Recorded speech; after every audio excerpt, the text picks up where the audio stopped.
Now, the next game we're going to talk about right now between the Jaguars and the Texans, Kyle. Most people will say, I don't like this game. I am fascinated by this game between the Jags and the Texans. The Texans are waving the white flag. Don't you remember a couple years ago, the Miami Dolphins traded everybody like a week before the season, and Baltimore went down there and busted them like 50-10, it felt like. And I don't even think that's an exaggeration. I can't remember the final. It was but they did 52-13 or something like that. I mean, killed them. Like, we don't know if the Dolphins are even going to win a game this year. That almost has the feeling now for the Texans. But having said that, again, didn't I just rant here a second ago and say to myself, a rookie quarterback on the road I don't trust? I like Tyrod Taylor better in this game. He's at home. There's going to be 75,000 fans cheering against the Jaguars. And if we're talking about the Jaguars, hey, I like what the Jaguars lost 15 straight games last year. Why do they have Trevor Lawrence? Because they are a horrendous franchise. That's why. Urban Meyer comes in, rookie head coach, rookie quarterback on the road. Now, can they win this game? Yes, because the Texans are a bad overall franchise. But the Texans have a veteran quarterback, and they are at home in this game.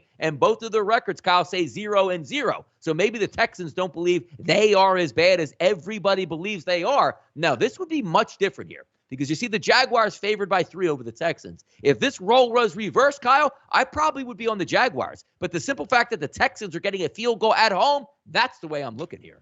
Yeah, I mean, and you're not wrong. And look, you're not going to make a ton of money. And this week's a little bit weird for me, week one. I typically don't have as many road favorites picked here, but I just cannot get. Let me list you who's going to start at wide receiver this week for the Houston Texans. Chris Conley, outcast out of Jacksonville. Look, you're not even good enough. Yeah, I know they worked out old Danny Amendola. Good for them here. And then you have Anthony Miller and Brandon Cooks. Look, I know Tyrod Taylor's a veteran and whatnot, but I've said it before and I'll say it again. The best thing that ever happened to the Chargers franchise was Tyrod Taylor getting the needle in the lung. There's nothing special about his game to me. He's a very safe dink and dunk type player who can move around a little bit. And that Houston Texans defense, it might end up being the worst defense in the league. They're going to be in the running with the Bengals, the Lions, Jacksonville, their counterpart. These are some bad defenses. I just like the playmakers a little bit more for Jacksonville. They're going to have a decent running game. You look at Houston, you don't know who they're going to – they have 4 running backs who are veterans, and Phillip Lindsay, David Johnson, Mark Ingram, and some other guy I can't even remember off the top of my head right now. But it's just that Texans franchise is an absolute disaster. Deshaun Watson, will he be lurking on the sidelines? I have absolutely no idea. If he is, hide the massage therapist. We don't need anything weird happening on the sidelines here. Although if you're going to do it somewhere, do it at this game because no one's going to be watching outside of the red zone. But I just have this gut feeling. Again, we haven't seen Trevor Lawrence in real NFL play, but I like the weapons he has. I think he's the better quarterback here, even though we don't know that. It's just strictly just my professional opinion, just watching him throw and watching Tyrod Taylor throw. I think Jacksonville gets it done here. They outscore Houston. Houston is just such a mess.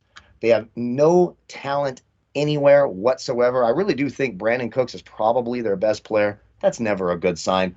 And the secondary guys like Hargraves, King, Mitchell, these guys are going to be absolutely torched. And there's talent for the Jags. They bring in Marvin Jones. They have Laviska Shenault. They have DJ Chark. I think Jacksonville has enough weapons here to get it done.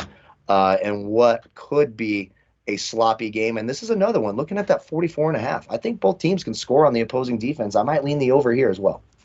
You know what? I don't have any argument. Like, I usually like to come back and play like devil's advocate, but there is no argument here that the more offensive talent certainly is on the Jacksonville side of the football. I'm just going with that old school, old guy mentality that says, hey, rookie quarterback on the road, maybe it gets broken in. But again, this game would be a lot different for me if the role was reversed with the point spread, because I would be on Jacksonville, or even, Kyle, if the game was in Jacksonville, that would make a big difference. Sure. I want to see how the rookie competes here on the road. It's a terrible game technically, but certainly a fascinating game to go over.